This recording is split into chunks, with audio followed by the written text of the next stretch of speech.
J'ai 11 ans et mes parents ont décidé d'acheter une maison en bord de mer.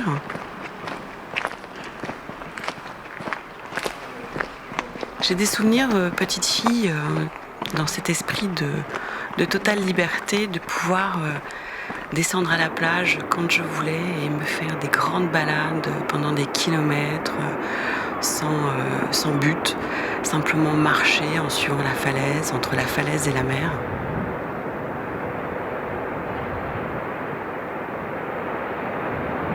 Un espace qui est complètement imaginaire et je pouvais me raconter des histoires. Il y avait une notion d'échelle complètement incroyable. On allait jusqu'à la valeuse de Penly, on remontait cette valeuse, on passait par la falaise, on arrivait à la Vierge et là on redescendait sur Saint-Martin-Plage.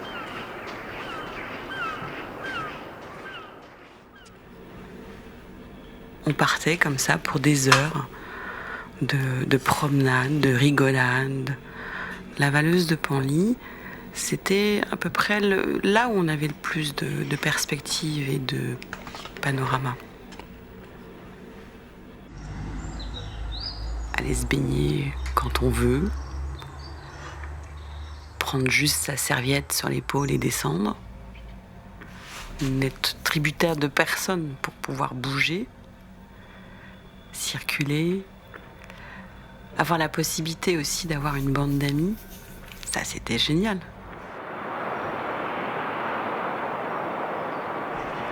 Je me souviens plus comment mes parents avaient appris ça ou si on avait été informés par la mairie. Et ça a été vraiment un choc.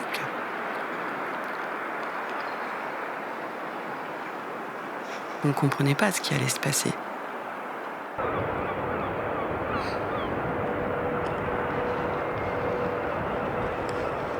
Il y avait quelque chose d'industriel qui allait être construit sur cette plage, en plus une centrale nucléaire.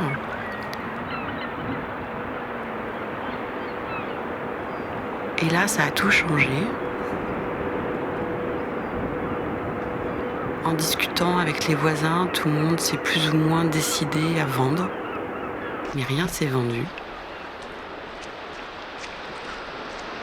Puis c'est resté un projet comme ça, complètement abstrait. Jusqu'à un week-end où on est arrivé ici, il y avait une digue. Une énorme digue. Et là, d'un seul coup, ça y était. C'était une réalité.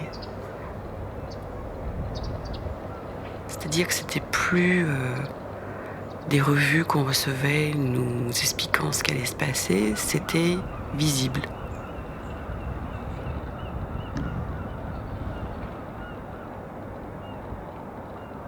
C'est vraiment un mur qui coupe la vue. C'est-à-dire d'un seul coup, on voyait plus cette enfilade de falaises. Parce qu'on pouvait voir jusqu'au tréport, et là, plus rien. Ce mur, on ne peut pas le contourner, et de loin, on ne le voit pas.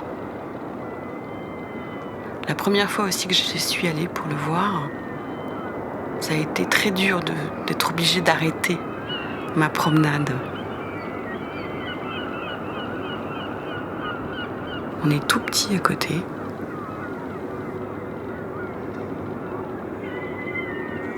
Les gens sont partis.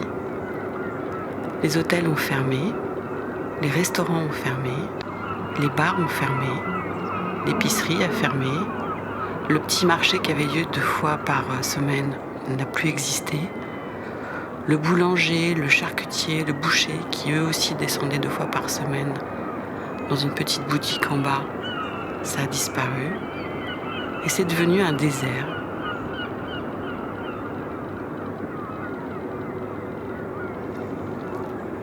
Il n'y avait plus personne, ni dans le village, ni sur la mer.